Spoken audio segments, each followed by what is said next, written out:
Hi, I'm Sean with ApplianceVideo.com. Today we're going to take a look at the door lock assembly on this LG Compact washer and dryer combo.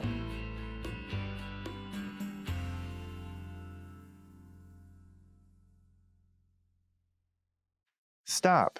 Before beginning any repair, always be sure to disconnect the power to the appliance.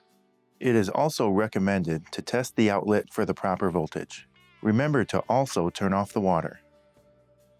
A faulty door lock assembly on this LG combo unit may result in an error code of DE, or the cycle just will not start. Now let's click on the link below to view this repair video.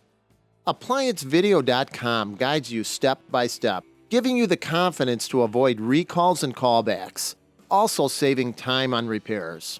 Whether you're up against an uncommon repair or the latest appliance on the market, our videos have been created with you in mind.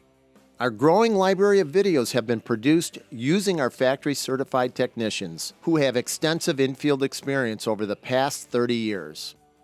ApplianceVideo.com provides high-quality repair videos that anyone can follow, regardless of their skill level. We are here to help. Click on the link below to view this repair video, and let us help you do it right the first time.